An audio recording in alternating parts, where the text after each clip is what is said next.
and then Tamlin is coming up to speak.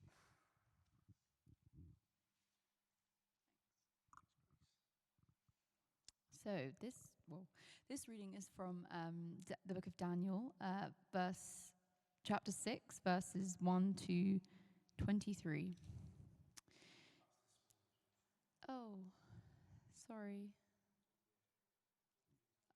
I just looked at the order of service from... 1 Samuel. Sorry, Grace. How embarrassing. No, only for me, don't worry. Which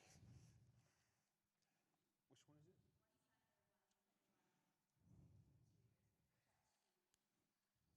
So 21 starts there. Where does it finish? I should know this. So it's there.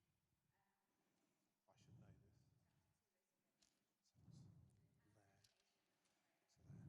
Cool. Okay. Yeah. Start. I'm not going to get asked to do this again.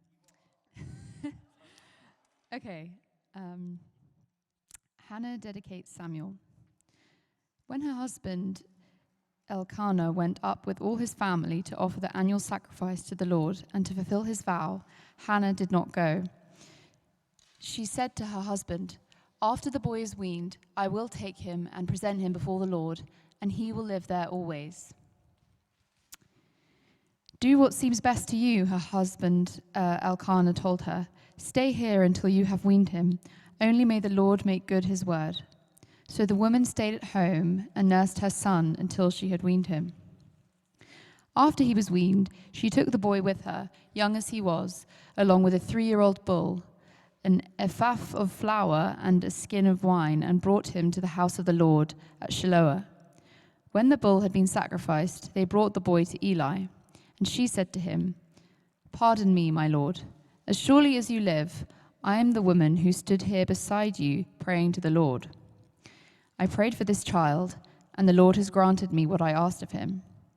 So now I give him to the Lord. For his whole life he shall be given over to the Lord."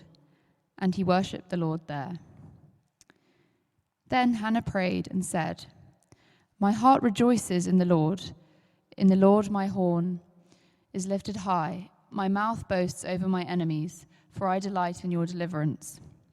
There is no one holy like the Lord, and there is none beside you. There is no rock like our God.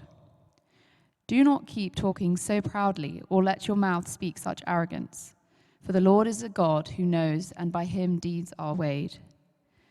The bows of the warriors are broken, but those who stumbled are armed with strength. Those who are full hire themselves out for food, but those who are hungry no more. She who was barren has borne 7 children, but she who has had many sons pines away. The Lord brings death and makes alive. He brings down to the grave and he raises up. The Lord sends poverty and wealth. He humbles and he exalts. He raises the poor from the dust and lifts the needy from the ash heap. He seats them with princes and has them inherit a throne of honor. For the foundations of the earth are the Lord's. On them he has set the world. He will guard the feet of his faithful servants, but the wicked will be silenced in place of darkness. It is not by strength that one prevails. Those who oppose the Lord will be broken. The Most High will thunder from heaven. The Lord will judge the ends of the earth. He will give strength to his king and exalt the horn of his anointed. Then Elkanah went home to Ramah, but the boy ministered before the Lord under Eli the priest.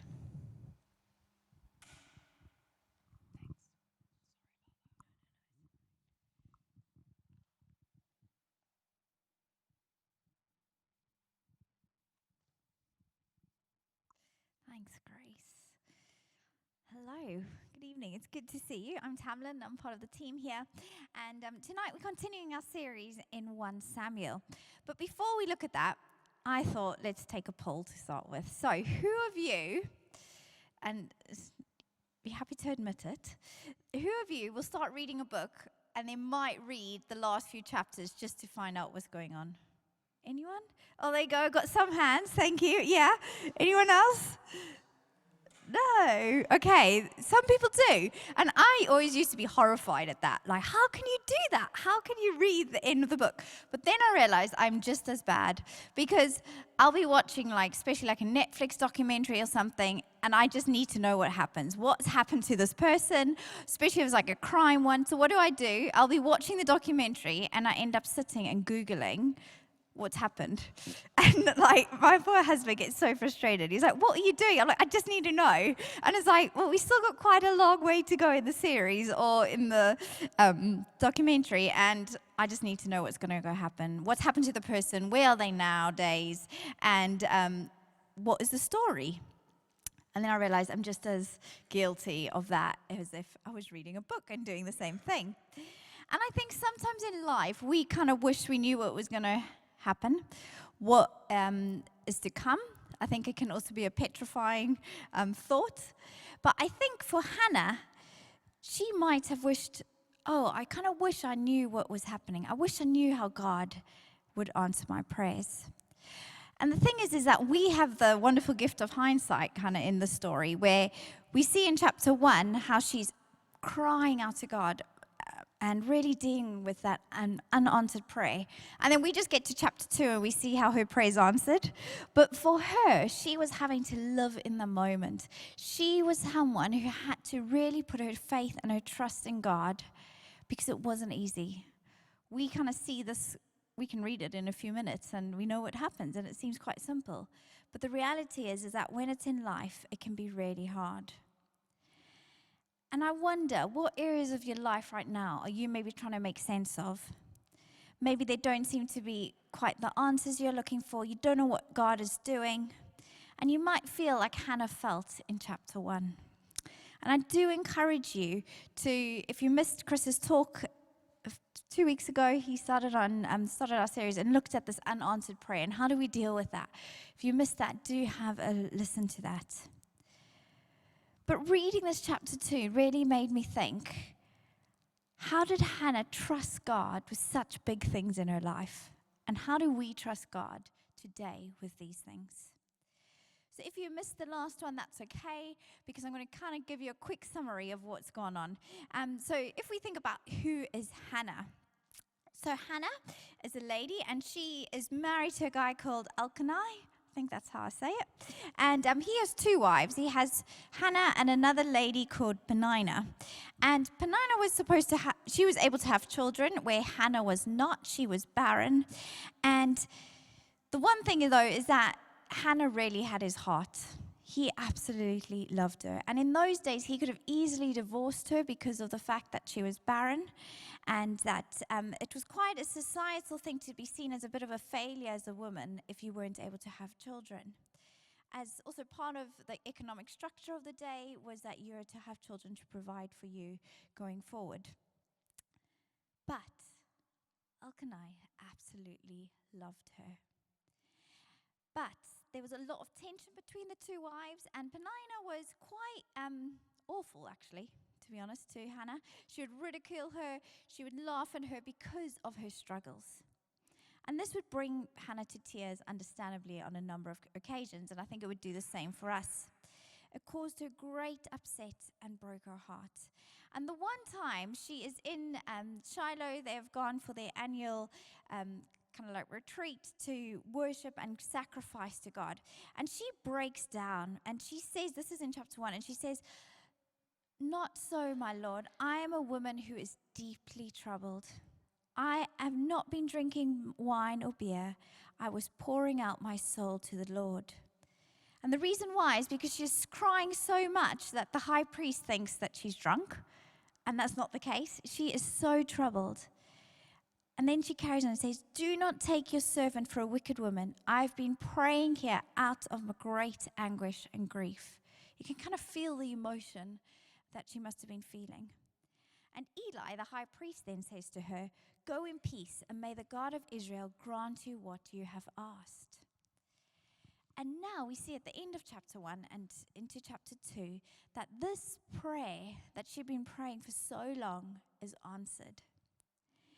She becomes pregnant and gives birth to a son called Samuel. And on their next family trip, their annual trip to Shiloh to worship God, her Elkanah says, "Are you going to come with?" And she says, "No, actually, I'm going to wait after the child has weaned." And in those days, that would have been until he was about 3. And then she says, "I will bring him myself and present him before God. And that's where he'll stay for good." And he says, "Great, do what you think is best." And now for us, that might just sound like quite a normal thing to say to his wife. But for him, in that time, that was quite countercultural because he would have been the one making decisions. But he respected and loved her so much that he really trusted her with this. So what did she do? She stayed at home. She nursed her son until he was about 3. But she had made a vow to God, and she didn't forget that. In chapter 1, we see how she makes this vow when crying out to the Lord. And she says, "Lord Almighty, if you will only look at your servant's misery and remember me, and not forget your servant, but give her a son, then I will give him to the Lord for all the days of my life, and no razor will ever be used on his head." She made a promise then before she was even pregnant. She made this vow that she would give her son back to God if she was granted that prayer. And that's exactly what she does. When he's 3, she takes this meal. So in those days, it was a bull, and it would have been like a really special bull. It was like a 3-year-old bull, and it was something that would have been really valuable. And she takes that, and she takes her most precious gift, her child, and takes them to Shiloh and brings them before the high priest. And I love the translation here where she's like, "Excuse me, sir." So this is what she says to the high priest. "Excuse me, sir, would you believe that I'm the very woman who was standing before you at this very spot praying to God? Like, would you believe it? But here I am today, and I am bringing you my child." And this is, she goes and says, "I prayed for this child, and God gave me what I asked for. And now I have dedicated him to God. He's dedicated to God for life." And she takes her young son back to the high priest to give him to God. And I think that's incredible because she holds on to this promise. She made this promise, this vow, quite a few years earlier. And I think it might have been quite easy for her to say, "Oh, I'm not sure about that anymore. I've got this child." But she trusts God. She trusts him so fully that knowing that he is sovereign, that he is working things together for her good. And what does she do? She breaks out into this prayer.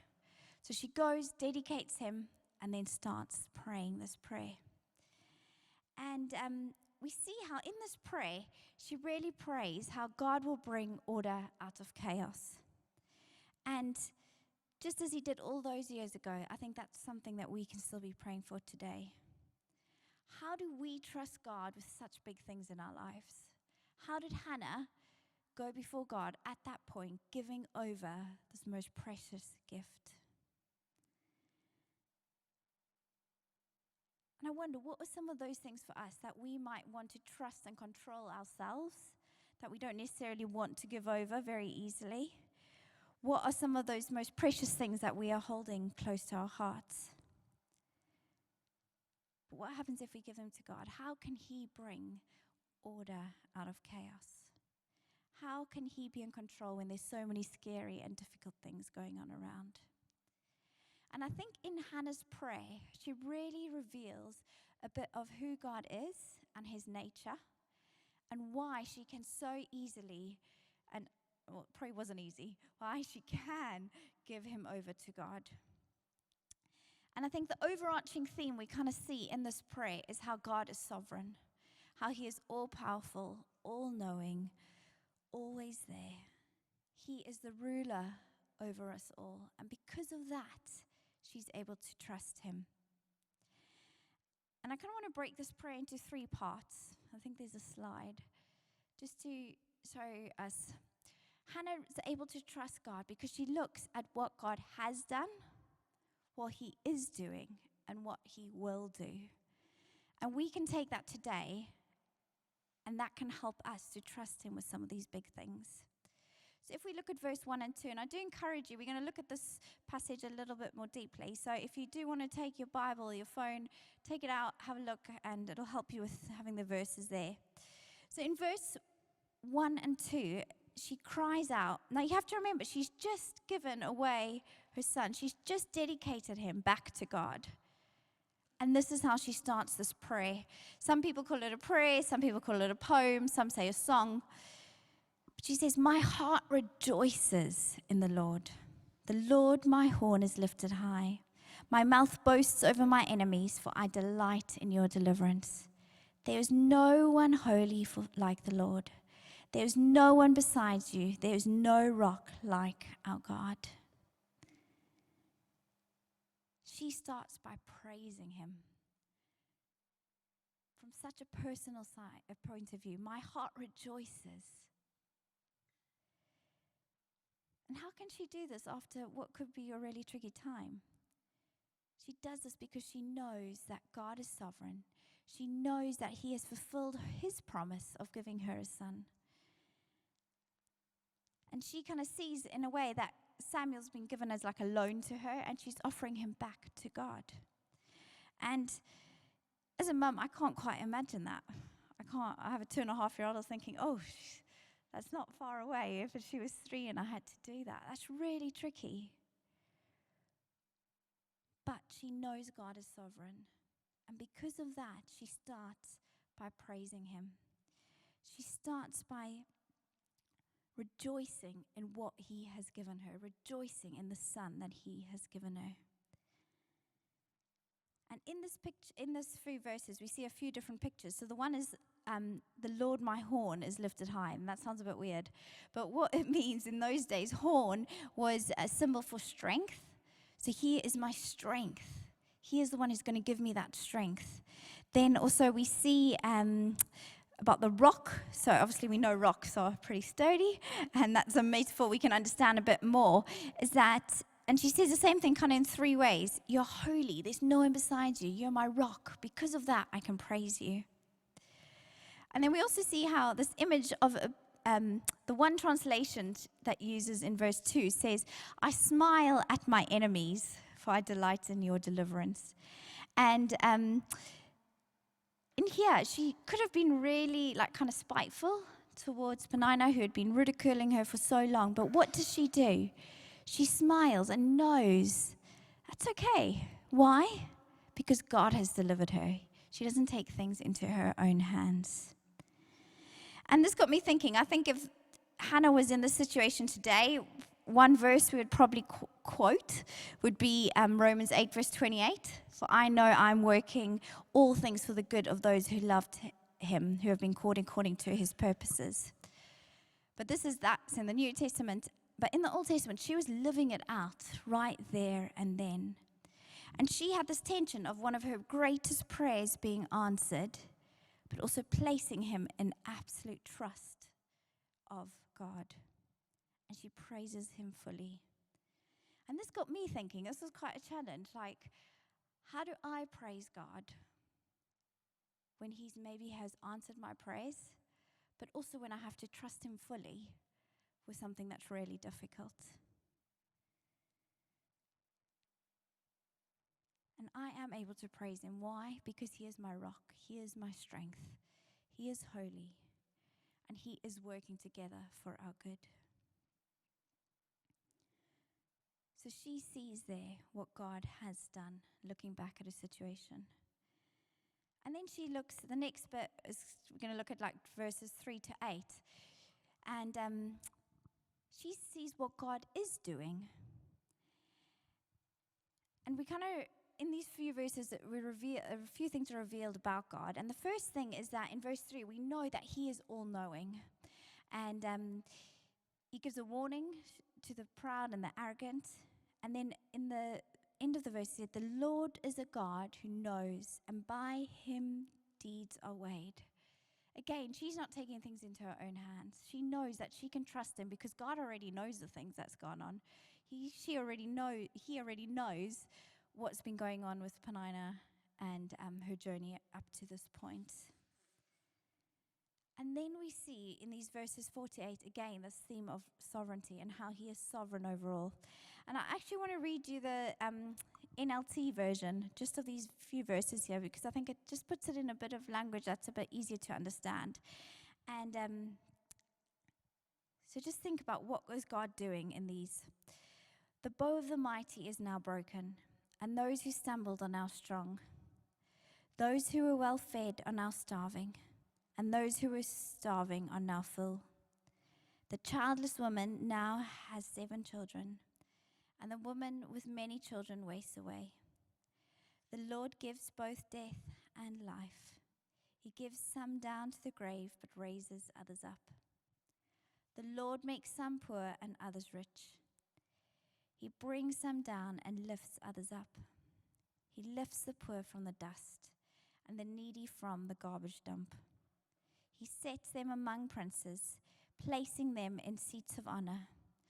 For all the earth is the Lord's, and he has set the world in order.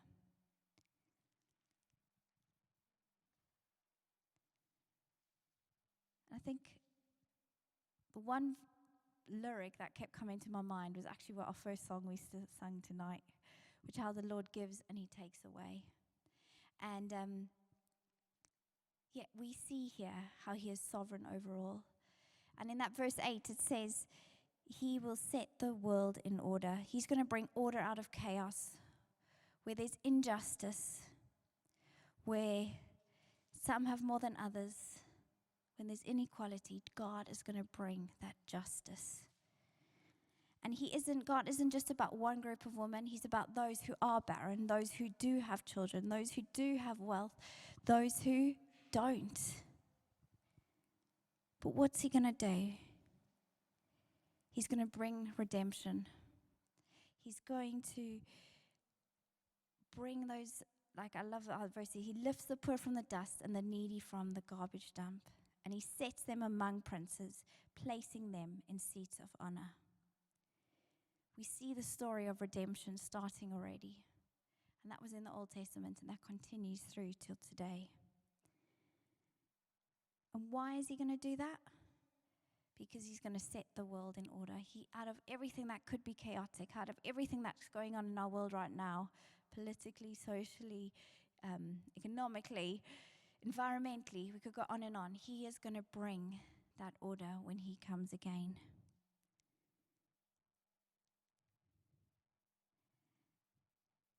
There's a guy called Tim Mackey who, if you've read anything or listened to anything about the Bible Project, he's the incredible mind behind a lot of what their material is. And he says, it's a prophetic foretelling of God's future deliverance of humanity from sin and death. The poem is full of examples of how Yahweh, God, maintains order in the cosmos by upsetting human ideas of order and reversing human power structures. He is bringing that order out of chaos. And Hannah's kind of saying here, I kind of see the world, and just how God did it for me, he's going to do that for the rest of the world. He's going to do that for everyone else. I can trust him because I know what he is doing, because he is sovereign, and he is working things for my good. And she sees that. She's seen it in her personal life, and then she sees how he's going to do that in other aspects. And then the last bit of the poem or song or prayer says, we're going to look at what God will do. What is he still going to do? He will protect his faithful ones, but the wicked will disappear in darkness. No one will succeed by strength alone. Those who fight against the Lord will be shattered. He thunders against them from heaven. The Lord judges throughout the earth. He gives power to his king. He increases the strength of his anointed one. Here we see how she's saying there is going to be a day when the faithful ones will be looked after, where the wicked ones will know darkness. God is a God who is just, and he is going to bring justice. He is the one who's going to bring justice more than any of us can. And what's really interesting here is these last two verses she talks about, he gives power to his king.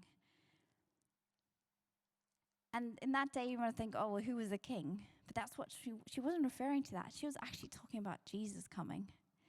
And they said, the increases the strength of his anointed one. That anointed one, when you look at the original translation, is actually Messiah.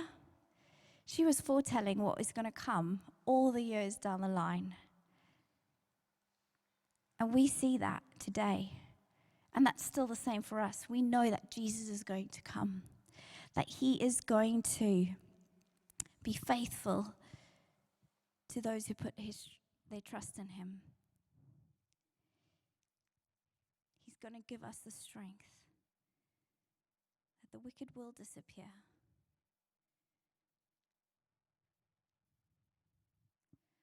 We know that God is sovereign because what he has done, who he is, what he is going to do still. And I think this is something that can kind of feel like a bit of like an airy-fairy topic, like, oh, let's just put our trust in him. And sometimes it's really hard to understand that and see that in our lives.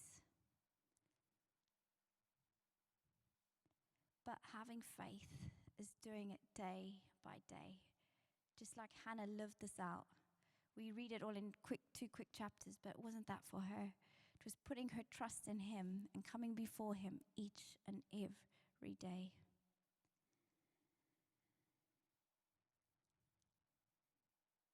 And sometimes I think in life we don't quite understand what's going on. We have all these things going on, and how is it all going to come together? Where is God's hand in it? And this reminded me of Corrie ten Boom. You may have heard of her before. She was a Dutch Christian who helped many Jews escape the Nazi persecution under World War II. And when she was asked about the purpose of life and difficult things like this, she would show them a jumbled mess of colored threads. I do have a picture of it. And there seemed to be no logic to it, no arrangement. And then she would read this poem, and I want to read it to you. It's, life is but a weaving. My life is but a weaving between my God and me. I cannot choose the colors, he weaveth steadily. Ofttimes he weaveth sorrow, and I foolish pride. Forget he sees the upper, and I see the underside.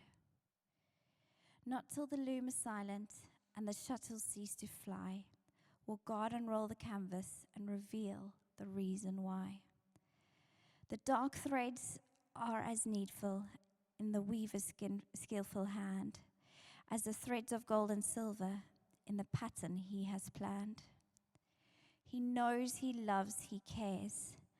Nothing this truth can dim. He gives the very best to those who leave the choice to him. And she would read that, and then she would turn the cloth over to reveal the crown. And she would say, although the threads of my life have often seemed knotted, I know by faith that on the other side of the embroidery there is a crown. I think our lives can often feel like that mess of knots, those colored threads. We don't know what's going on.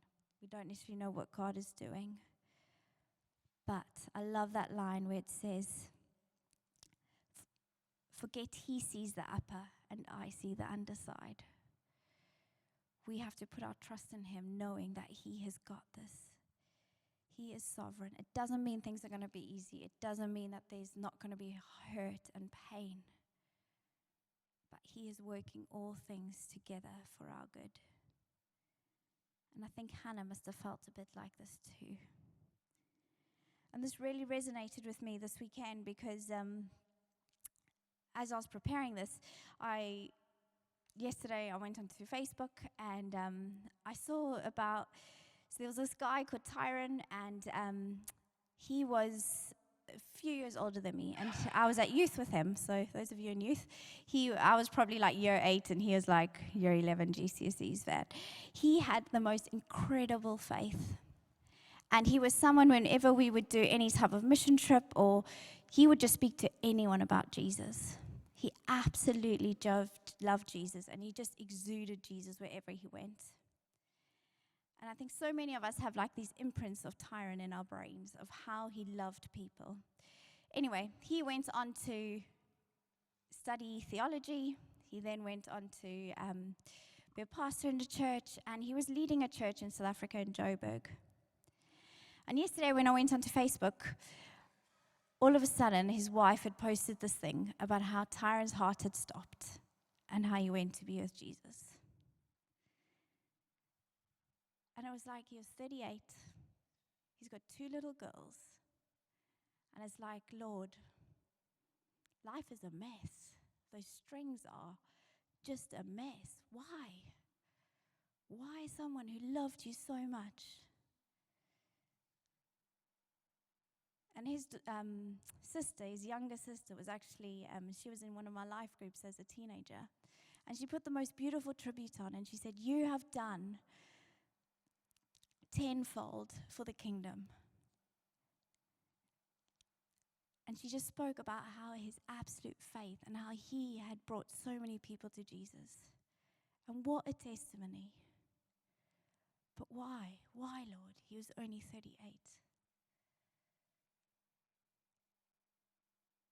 And these aren't things that it's really easy to think like, oh, okay, well, we just say trust in him. But this really got me thinking this weekend, because how, if I was in that position, how would I put my trust in Jesus? How do I know that he is sovereign? And it's not a choice I'm going to make just on that day. It's going to be the individual choices I make every single day. It's putting one foot in front of another, having that faith in him. Because we don't know what life is going to throw at us. Hannah didn't know that she was not going to be able to have children. But we see how God answered that prayer.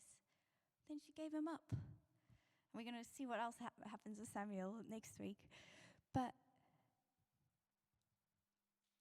it really just got me thinking, how can we place our trust in Jesus? So what is that one thing that you need to trust him with? That could be really hard and really painful. But it's time to say to him, Lord, here are the strings. You are embroidering something that I don't understand, but you have got it.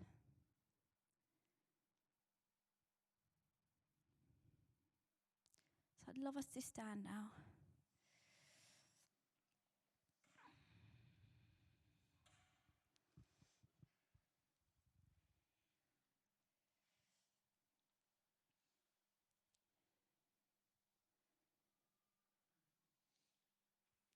Let's just come before the Lord. What is he laying on your heart?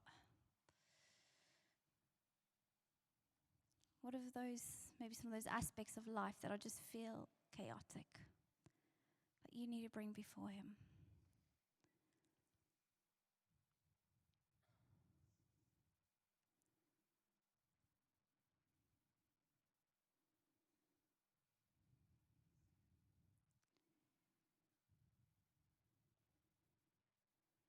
We know we can bring those before him. Why? Because Jesus is coming again. His kingdom is coming. He's going to bring order out of chaos. So come, Holy Spirit.